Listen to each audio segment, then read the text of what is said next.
This is Mr. MegaManFan. Like, share, comment, and subscribe. You know all the things to do. And I think this is my SuperStation One from Retro Remake / Taki Udon. Now, the shipping label doesn't say it, but it was sent at this time to this address, and the tracking matches. So just because it doesn't say that anywhere on the bag this box came in doesn't mean it can't be. Pulling back layers until we get... Oh yeah, I see something that says SuperStation. Now how do I get this to lift off of here? It's hugging quite tightly. Come on. Come on up. Wow, okay, there it is. Yeah. The box has taken a bit of a beating, but it came all the way from China, and you know what? As long as it works. Considering I got Founders Edition at an early bird price, I'm certainly not returning this.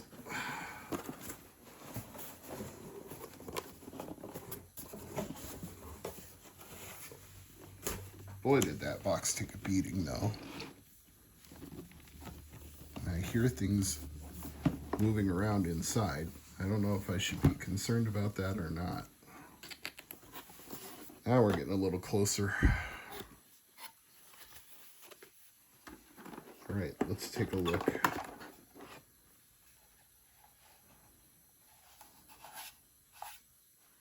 I don't see anything broken, loose, fragile.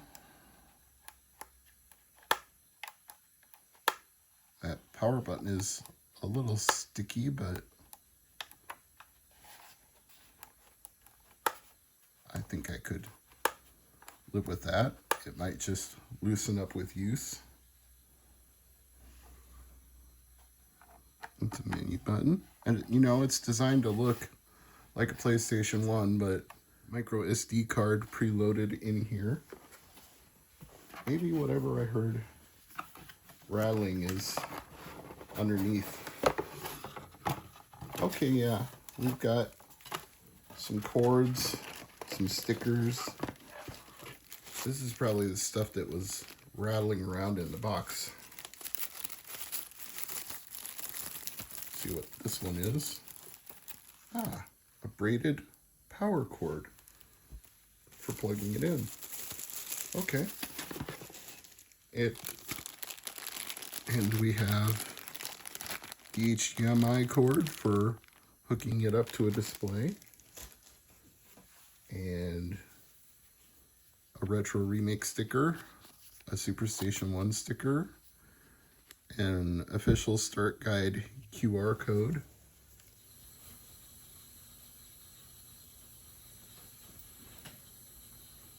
And there it is. Well, what do you know? I have my very own in the flesh working SuperStation One. Now let's see if the USB controller is working. It is. Awesome.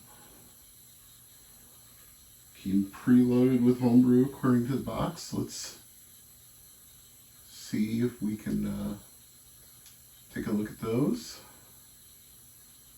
For a whole bunch of platforms. Why do I feel like I played Banana Bash before? Let's look at it.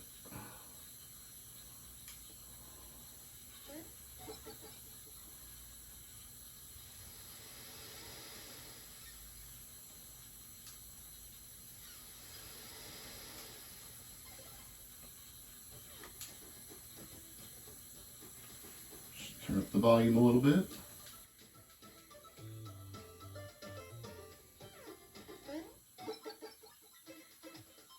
Oh yeah, I've definitely played this before.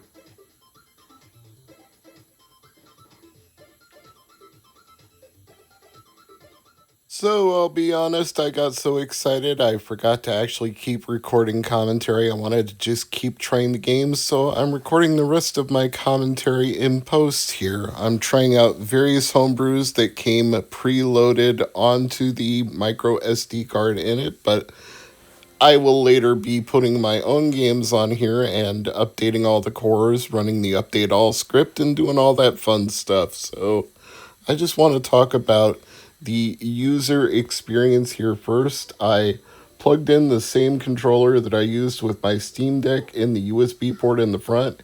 It detected it immediately and worked perfectly.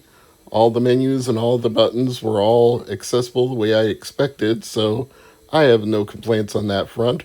But obviously it's got the PS1 ports with the snack adapters, so you can plug in a PlayStation controller and it should work fine. And I believe that Taki even had the firmware updated so it would actually work in the menus, even though originally the PlayStation controllers didn't work that way. But I believe that's been changed in a recent update before some of these consoles were shipped out. And if not, a firmware update would certainly do that, because I remember that being a bit of a contentious point people brought up on Pixel Cherry Ninja's channel. Big shout out to him, by the way.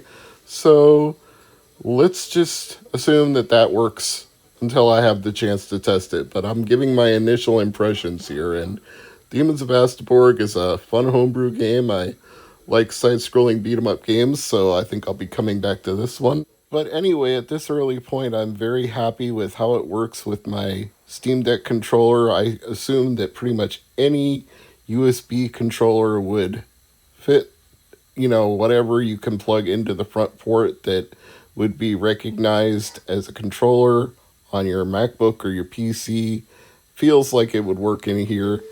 And the selection of homebrews encompasses a wide variety of consoles and platforms, so it's a very nice demonstration of what the SuperStation One is capable of.